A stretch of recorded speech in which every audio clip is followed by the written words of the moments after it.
Bien, buenos días. Eh, bueno, vamos a iniciar una semana más, una nueva jornada. Este, vamos a ir realizando los ejercicios que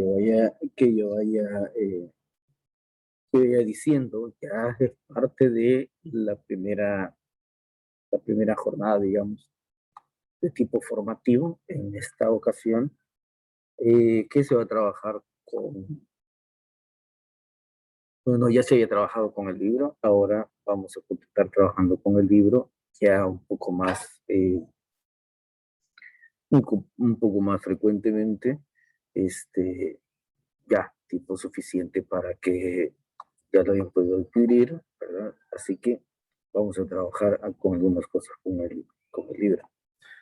Eh, Quiero ver qué más. Bueno, vamos a continuar viendo la parte de estructura y función de las células.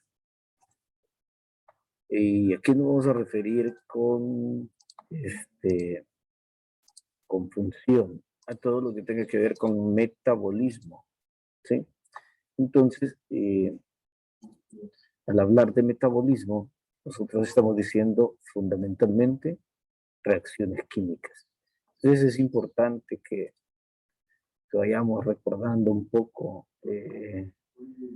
algunas reacciones químicas que están planificadas en noveno grado, eh, los que estuvieron el año pasado en el colegio, algunas de esas reacciones químicas muy importantes que tienen que ver junto con los carbohidratos, con los lípidos, con las proteínas, la forma como se van combinando entre ellos y a la vez, o sea, que eran las biomoléculas, ¿sí? Y a la vez un poquitito ya es que esto tiene que ver también con fenotipo y genotipo, eh, al estar al estar hablando un poco con genética. De esto ya tuvimos la primera experiencia en el periodo 1, viendo un poco sobre evolución. La evolución no se puede dar sin esos rasgos fenotípicos que se van a expresar, debido, por supuesto, a algunas, algunas situaciones que tienen que ver la genética. ¿Sí? Entonces, muy importante esa parte. Veamos qué más. Bueno, eh, una pregunta. ¿Alguien puede levantar la mano solo para ver si está activa la función? Ok, muchas gracias. Entonces, si alguien quiere opinar, perfectamente, levanta la mano, ¿verdad? Y yo con todo gusto le doy la oportunidad de poder participar. ¿De acuerdo? Ok, muy bien. Ahora eh, voy a presentar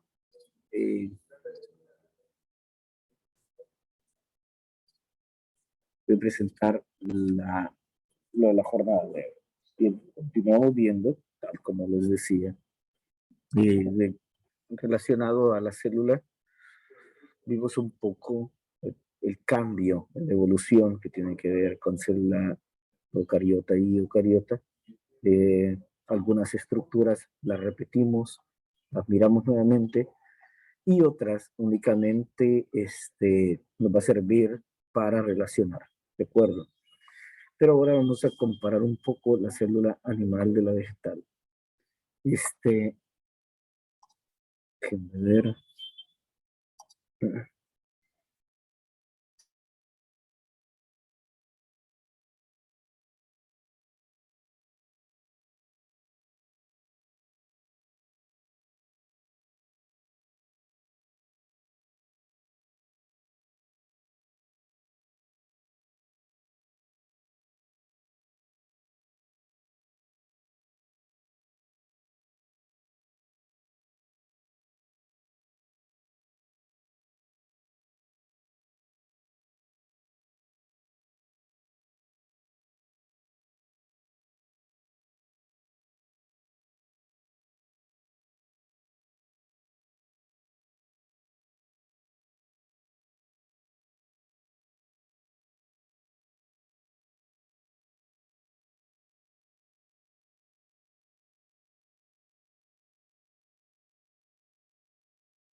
Bien, bueno, como decía, nuestro indicador de logro es indaga, representa eh, y compara con interés la célula eucariota animal y célula eucariota vegetal. Y para nuestro contenido socioemocional, en esta ocasión vamos a hablar del autocuido.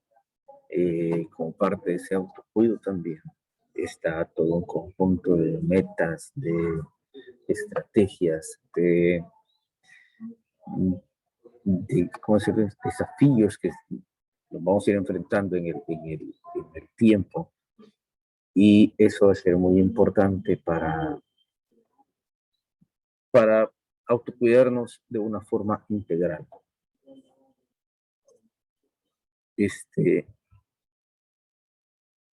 ¿Alguien que quiera participar, levante la mano y le permito?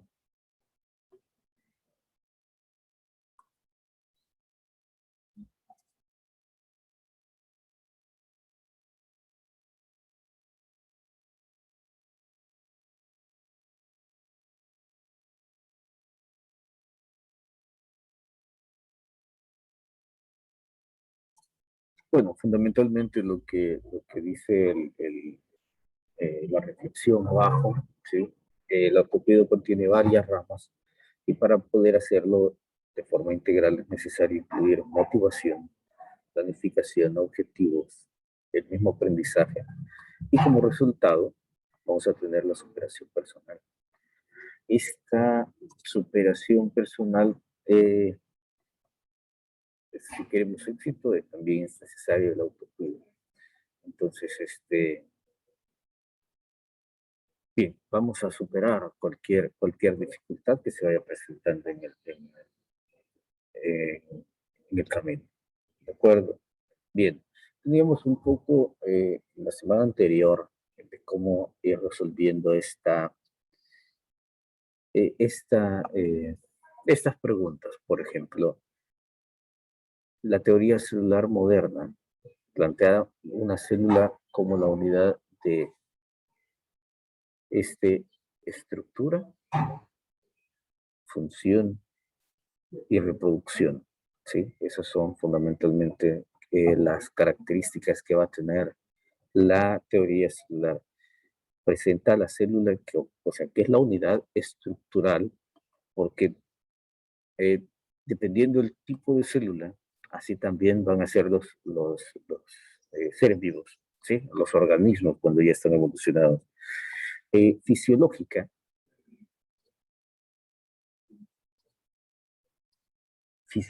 porque tiene que ver con todas las etapas de reproducción, perdón, porque tiene que ver con todas las etapas de metabolismo, y aquí vamos a tener diversos tipos de metabolismo. Unos van a construir, otras van a destruir, pero todas ellas van a estar este, su común denominador es que eh, van a transformar igual la materia, como lo habíamos abordado en la primera clase que tenía que ver, la primera clase del segundo periodo que tenía que ver con las características de la célula, las características de los seres vivos aplicados específicamente a lo que es la célula. Entonces, también reproductiva, ¿sí? Va a ser parte de la descendencia. Bueno, estructuras químicas que se fueron asociando, moléculas y biomoléculas, ¿de acuerdo? Fundamentalmente, fundamentalmente biomoléculas poco a poco se fueron, bueno, fueron haciendo reacción a tal punto que, tal como lo expresa la teoría de la evolución bioquímica, comienzan a unirse unas a otras y generan algunas moléculas, macromoléculas, al punto de llegar a la primera célula conocida como coacervado. Bueno, vamos a dejar esto por el momento. vamos a continuar con nuestra siguiente parte. Habíamos mencionado que esta es una representación, qué es lo que sucedió, y habíamos mencionado que en nuestro organizador gráfico, la semana anterior habíamos mencionado cómo unas células se iban introduciendo en otras, al punto de que,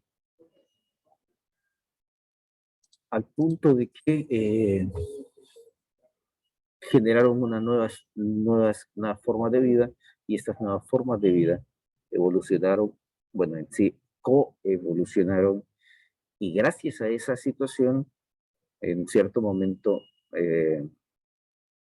gracias al núcleo, a la evolución del núcleo,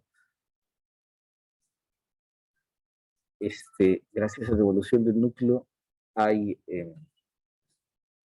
¿cómo decir? Hay una evolución de todo lo que es la materia viva, y por tanto, eh, comienza a surgir una nueva etapa en lo que es la evolución de todos los seres vivos con la célula eucariota.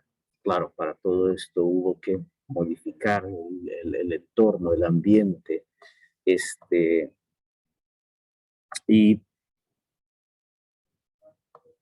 se modifica la atmósfera, hay producción de oxígeno y diferentes situaciones similares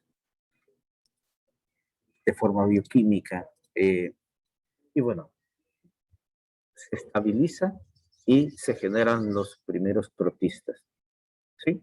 Y ahí es donde viene el resto de la historia de la evolución. Entonces las células, fundamentalmente, ya como células eucariotas, existen en 3 dominios. Hay que recordar que los dominios son arquea, eubacteria y eucaria. 3.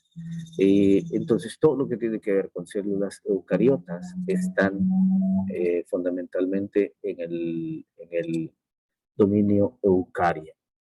Eucaria ya tiene que ver con eucarios, es decir, ya con núcleo verdadero.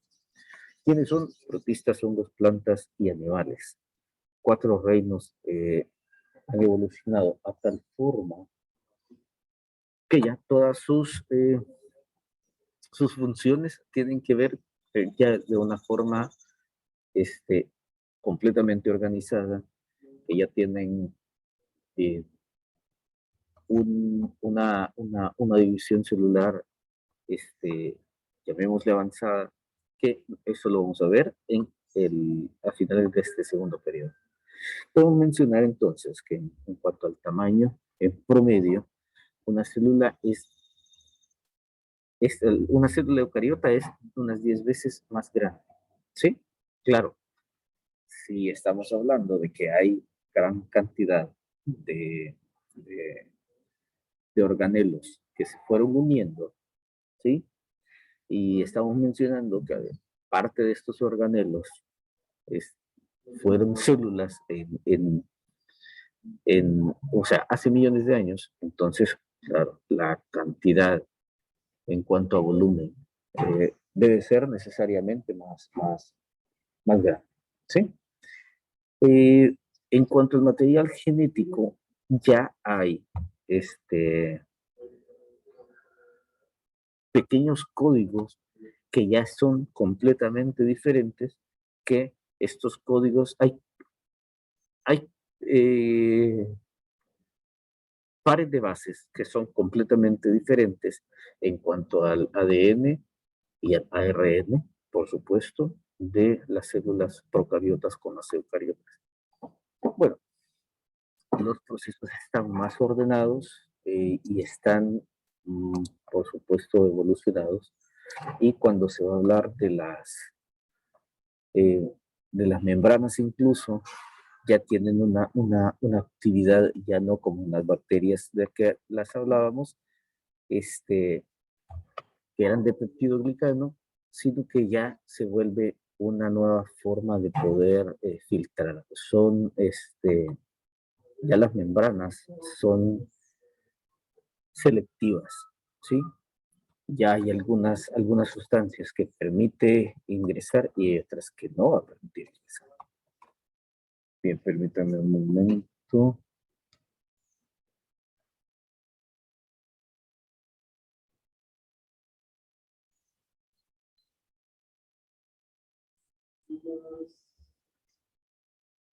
Bien, decíamos, sí, decíamos que también dentro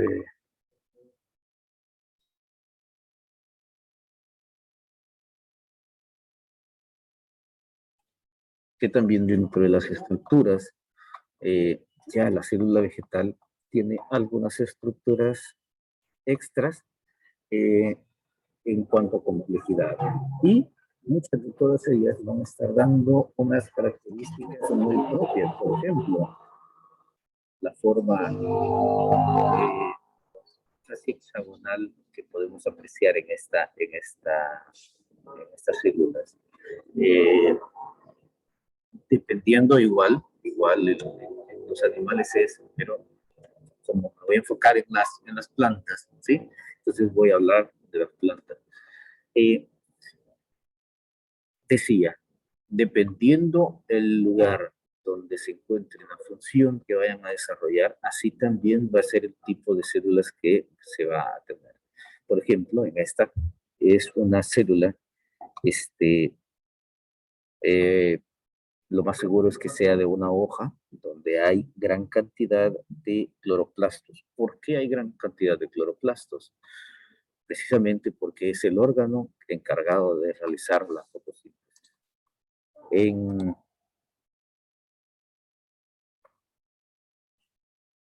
en cuanto a la siguiente, ahí se está hablando de cómo de cómo se observan los cloroplastos fundamentalmente. Ahí están las células y dentro de las células ahí se observan los cloroplastos y dentro de los cloroplastos hay otras estructuras que precisamente es donde, que se llaman tilacoides y es precisamente donde se va a realizar la fotosíntesis. En la siguiente tenemos células sexuales, ¿sí? Y de la misma forma que los humanos, en los espermatozoides, en los óvulos, se ha reducido la cantidad de material genético a la mitad a través de la meiosis. Entonces también los granos de polen, en este caso presentados ahí, eh, contienen la mitad del material genético. Eh, ¿Qué tiene que ver con la célula eucariota? Pues fundamentalmente que esas son algunas de las estrategias que fueron logrando poco a poco para lograr mantener su material genético. Claro, cuando ya hablamos de una célula sexual, estamos hablando ya de un poco más de evolución, ¿sí? Porque los primeros seres vivos no, se, no tenían meiosis, sino únicamente mitosis.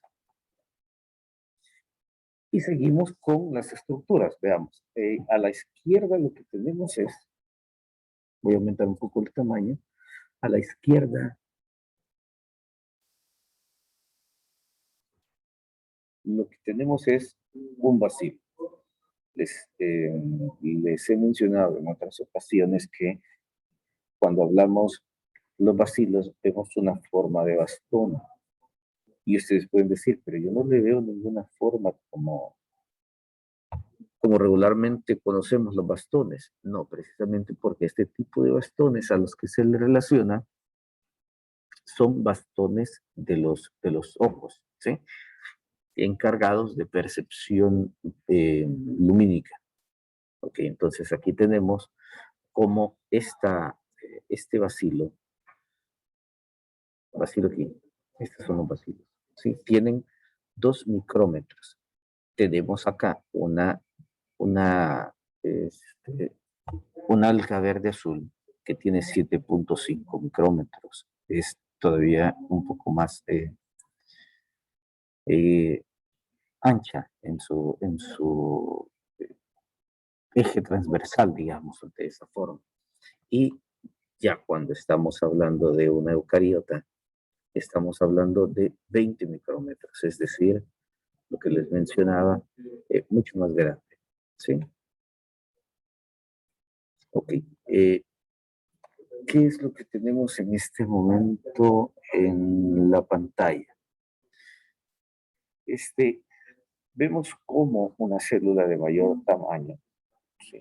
Es algunos de los géneros que se han encontrado de mayor tamaño. Tenemos a Neomora, y Neomora es, fue, perdón, es una bacteria que tiene gran volumen y que parece una célula en realidad eucariota, pero al observar las estructuras internas se han dado cuenta de que no es una procariota, perdón, no es una eucariota,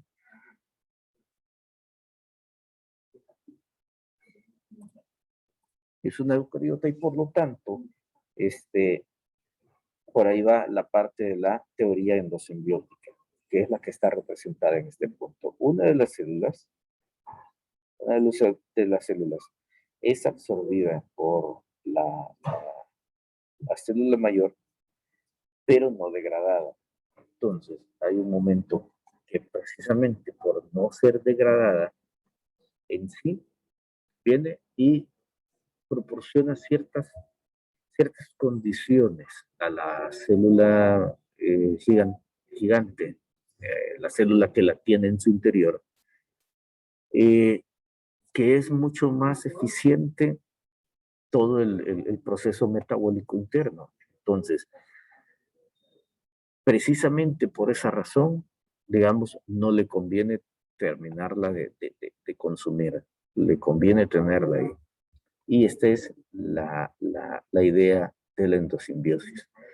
Este, entonces menciona esta parte.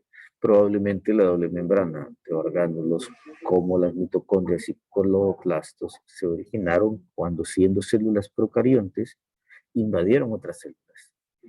Eh, Recientes investigaciones demuestran que el núcleo también se originó por endosimbiosis.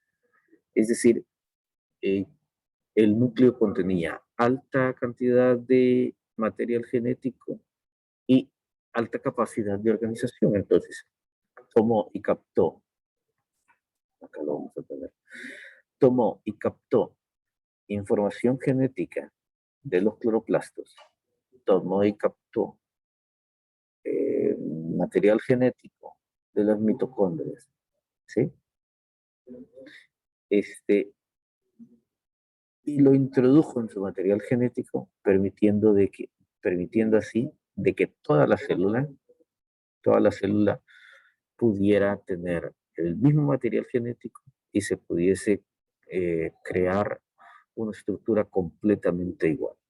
¿Sí? Tenía por decirlo de esta forma, tenía todos los planos eh,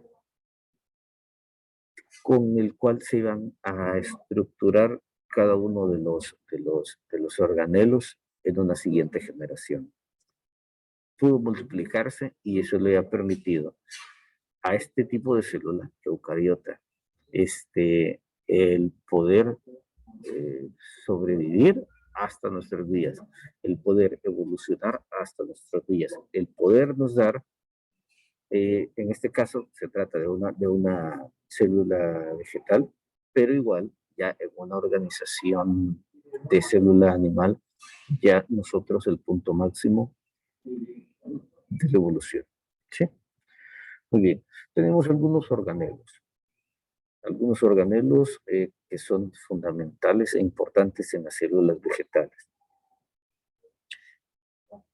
Tenemos, por ejemplo, el retículo endoplasmático liso, encargado de la producción lipídica, el nucleolo, fundamentalmente contiene ARN, la envoltura nuclear, y ahí hay poros, miren, hay poros en la envoltura nuclear o la membrana nuclear, que va a permitir contener el material genético adentro en forma bueno, en la combinación con otros tipos de proteínas y posteriormente limitar, filtrar al ARN que está aquí adentro y pueda salir.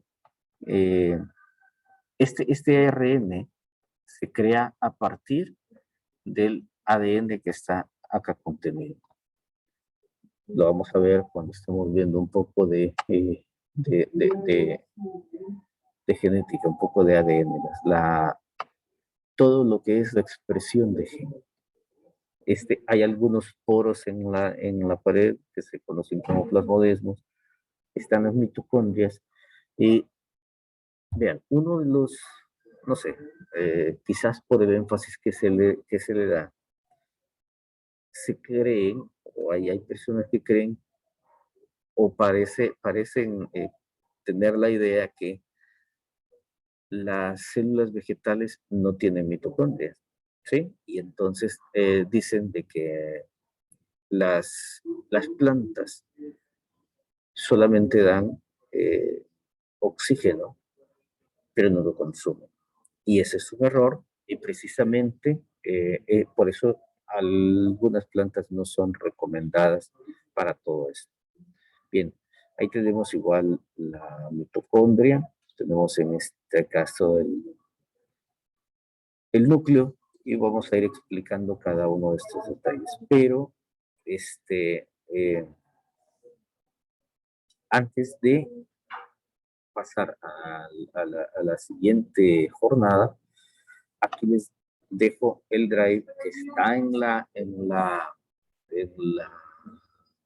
guía, ¿sí?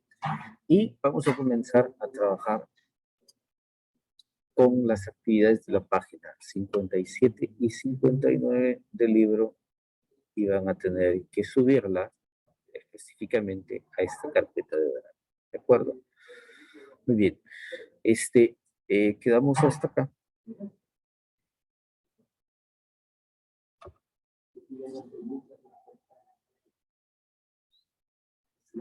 Todavía nos falta. Okay. Perdón.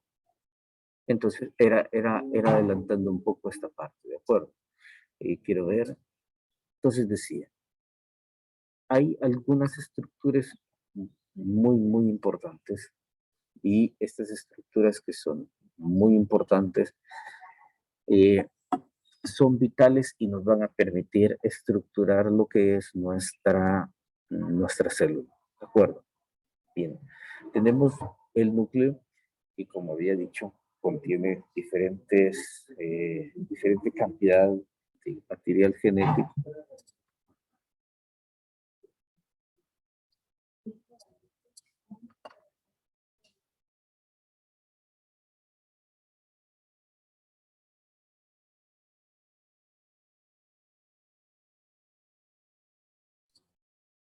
Es decir, material genético, y está rodeado por una envoltura nuclear. Observemos un poco lo relacionado al núcleo. ¿Cómo está esta envoltura nuclear? Observen, está la membrana nuclear y va a presentar algunos tipos de poros. En estos poros, como lo habíamos visto en las imágenes anteriores, eh, fundamentalmente lo que va a salir a través de esos poros es ARN. El ADN prácticamente no sale del núcleo, sino que la información es llevada por medio de una ARN, ¿sí? Tenemos el retículo endoplasmático. El retículo endoplasmático tenemos dos tipos. Tenemos el retículo endoplasmático rugoso y el retículo endoplasmático liso. El retículo endoplasmático liso, tal y como lo había mencionado, funciona para la síntesis de lípidos, eh, y con estos lípidos, con este tipo de material creado en lípidos, es llevado a los diferentes lugares donde se va a metabolizar estos lípidos, ¿sí? Van a formar parte de, por ejemplo, membranas, va a formar parte de este otro tipo de metabolismo que va a ser degradado para producción de energía. El rugoso, el retículo endoplasmático rugoso, es prácticamente como una fábrica. Se le llama rugoso porque tiene una consistencia. Pueden observar cada uno de estos puntos, ¿sí? Cada uno de estos puntos está conformado fundamentalmente por ribosomas, y esos ribosomas van a recibir la información desde el núcleo y la van a convertir en proteínas. Va a funcionar todo en una coordinación que la está determinando el núcleo. Ok, vamos a ver aquí un poco lo relacionado a la mitocondria. La mitocondria es otro organelo muy importante en la célula. ¿Y para qué nos sirve? Bueno, sí, a todos. ¿Para qué nos sirve la mitocondria?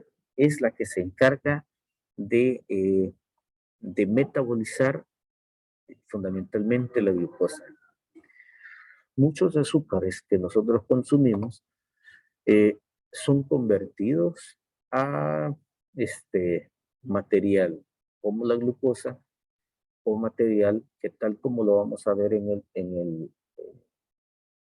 adelante, que ya hablemos de la fisiología celular netamente, cómo se rompe la glucosa y posteriormente de ese rompimiento surgen dos moléculas que van a entrar a la mitocondria y van a extraer gran cantidad de energía. ¿Sí? Ahí tenemos crestas, ¿sí? Que son las crestas mitocondriales, es todo lo interno, es la matriz mitocondrial, las crestas mitocondriales, y en ese momento vamos a hablar más detalladamente de la mitocondria. Aquí únicamente estamos conociendo algunas de los organelos importantes, pero después vamos a verlo a mayor detalle. Aquí tenemos un poco sobre los cloroplastos. Yo cuando hablamos de pero voy a aclarar esto, dice plastidios, ¿sí? Muy bien. Dentro de los plastidios van a haber diferentes células que se van a encargar de almacenamiento, de producción de algún tipo de sustancia e incluso almacenamiento de algunas sustancias. Los cloroplastos, ¿sí? Podemos decir que son plastidios con color, los cloroplastos, que pertenecen a un grupo especial de plastidios que son cromoplastos. Podemos decir que hay de dos tipos, los cromoplastos y los leucoplastos. Los leucoplastos, tal como lo hemos visto en alguna otra consideración, decimos leuco a todo aquello que no tiene color o que tiene un color como blanco. Entonces, leucoplastos no van a tener coloración, fundamentalmente van a servir de almacenamiento. Y los cloroplastos sí presentan algún tipo de coloración. Dentro de ellos tenemos los cloroplastos, que regularmente presentan el color verde, no porque sean de color verde, sino todo lo contrario, reflejan el color verde. Lo cual podemos entender que es muy eficiente en los otros colores. Fundamentalmente permite la absorción de colores como azul, colores como rojo, de una forma perfecta. ¿De qué va a depender? De su longitud de onda. La longitud de onda, el fenómeno de la luz es tan importante en este sentido que puede decirse que si la luz no tuviera diferentes longitudes de onda, los cloroplastos no tendrían sentido de ser. De hecho, el primer tipo de clorofila estuvo presente en bacterias y tiene ciertas diferencias y es muy parecido a uno de los dos tipos de clorofila. La clorofila A es ¿cómo se llama? La más eh, regularmente encontrada en algún tipo de células tipo algas, y ya las plantas más evolucionadas tienen dos tipos de clorofila, la A y la B. Bien, ahí vemos algunos discos tilacoides, están contenidos, vean, en una organización como, como que fueran pizzas una sobre otra, como que fueran tortillas o pupusas apiladas, este, que el nombre de la estructura se llama grana. Bueno, eh, nuevamente llegamos a esta parte del contenido de la estrategia de enseñanza-aprendizaje, y ahí tenemos actividades para resolver. Así que en la próxima jornada, por favor, bueno, el enlace de la carpeta de Drive, ahí está, y por favor, suben actividades de estas. Bueno, jóvenes, ya es la hora, ¿verdad? Eh, Permítanme, ahorita bueno, dígame, señorita Martínez. Profe, disculpe, ¿verdad que para los que no tenían el libro usted había dado una alternativa? Que no me acuerdo si era un link o qué era. Veamos. Eh, yo voy a estar subiendo algunas cosas sí, libro, digamos, alternativo. Sí, sí voy a estar subiendo, y había mencionado esta otra, ¿cómo se llama? Biosfera en el aula también. Pero en ese caso yo les voy a decir, por el momento lo dejamos con libro y luego doy la otra invitación, ¿de acuerdo? ¿Alguien más?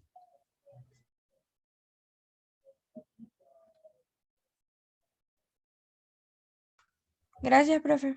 Bueno.